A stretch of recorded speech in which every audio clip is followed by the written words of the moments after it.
Primal Planet is a charming new metroidvania that takes players on a prehistoric journey filled with dinosaurs, heartbreak, and exploration. But can this survival metroidvania mixed with a narrative that has no spoken words leave gamers speechless? Hi, my name is Dove and I love indie video games. Today I want to talk about Primal Planet, brought to us by solo indie developer Seething Swarm. Gamers will notice right away that Primal Planet just throws you right into the action. After a simple and painless tutorial, you're thrown right into the mix story-wise. Since there's no speech, I don't want to ruin anything, but to put it simply, after the tutorial, you're pretty much caught in a chase scene, and after that, you're on a quest to find something that was lost, mixed with a little bit of revenge. It's quite impressive how well this conveys the narrative in a prehistoric setting that also includes aliens. Honestly, it boggles the mind. The backdrop is wonderful, and the backgrounds the game uses while you're traversing the 2D Metroidvania-style map are breathtaking. You see some great scenic jungle and coastlines with a nice daytime mechanic cycling, and certain sections are bristling with wildlife and some dinosaurs moving in the background. The water levels are just as intricate as those on land. Just like the jungle and caves filled with life and mystery around each corner, the sea and lake levels add another biome for the pixelated art to stand out. Although no spoken words, the audio on Primal Planet is enjoyable. The wildlife sounds are there but don't overtake the quality soundtrack.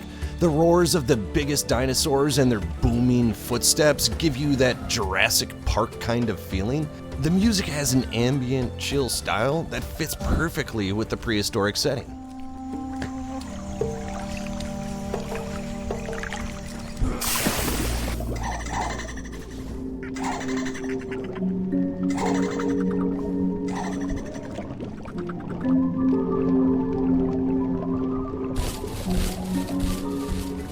When it comes to the combat and platforming, Primal Planet provides a solid use of both. The combat has a number of different approaches, from your basic attack to a spear attack and throw, and just a good old-fashioned ranged attack with some shivved off bones. They're all simple, but the game's crafty enough to allow directional attacks and throws in every angle. It can be a little tricky sometimes getting just the right spear throw to hit the wall, but for the most part, the option to attack in all directions gives the combat a more modern feel.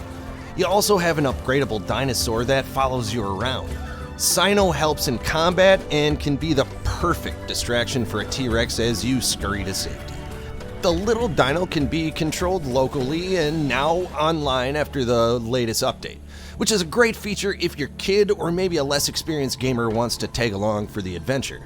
While Cyno can be a help in some hectic areas, their presence isn't make or break. The platforming mimics the simple but honest combat. You have pressure-sensitive jumping, rolling, an eventual double jump and dash, everything you'd want from the Metroidvania genre with some modern style feel.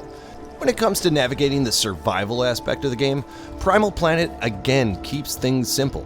You'll need to locate a number of different colored flowers, but outside of that and very general animal meat and bones, there aren't many things for your character to have to collect. It keeps the crafting aspect very simple, but it has everything you'll need. Heals, antidote, poison, and a refill to your oxygen meter in the middle of a deep swim. The crafting mixes with the upgrade system when you stop at any campfire along your journey. Here you can do the basics of increasing your health, speed, carry capacity, and the like with skill points. It was different for this gamer to have the double jump and dash be upgrades rather than discoverable, but it was a nice change up for the genre. It definitely makes moving around easier to grab that early on, but with the ability to jump on thrown spears, it isn't entirely necessary. From a technical aspect, the game runs incredibly smoothly. There were no dips in the frame rate, and I don't believe I had one single crash. There was one instance where my character literally got stuck on parts of the background, but other than that, I had no issues, and no soft locks or broken paths that I saw. And that brings me to my next point. The game is very well crafted when it comes to the Metroidvania platforming setup. Although I personally got stuck at times because the game doesn't overtly direct you in any way, it also allows you to get that sense of accomplishment when you're finally able to figure things out. So while I haven't seen any path that would result in a gamer getting totally stuck with no way back, I do believe the figure it out philosophy won't work for everyone. The lack of directive goes so well with the prehistoric theme, it keeps things very simple, just like it would be in that era. I enjoyed it, but there were also times where I grew frustrated with the simplicity of a few things. One in particular was the map. There are a few dots on the map that will help you figure out what's going on, but no actual keys. And without spoiling the game, some of the objectives are clear as day with symbols on the map, drawing your attention to where you need to go.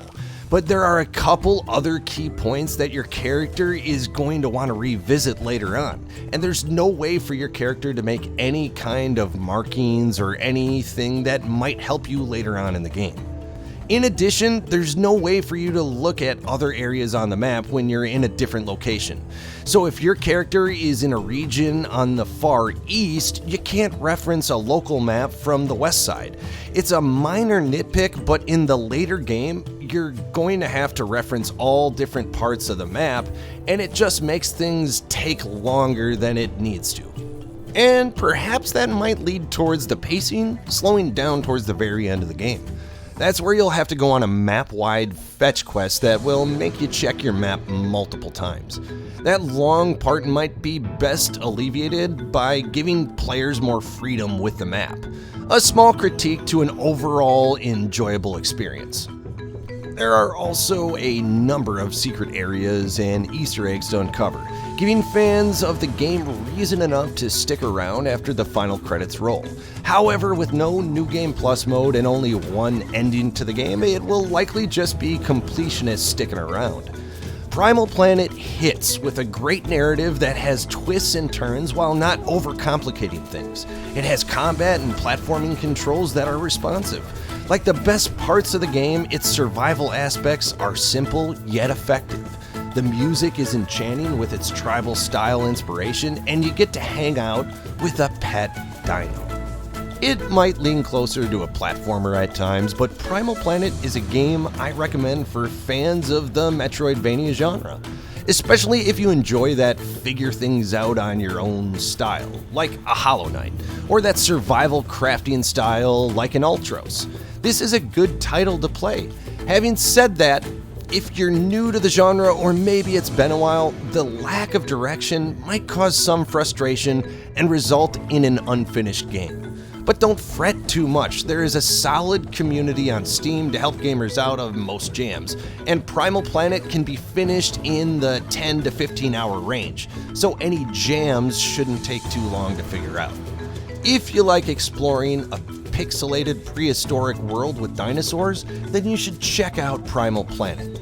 Currently available on Steam with releases on the Xboxes, PlayStation, and Switch set for 2025.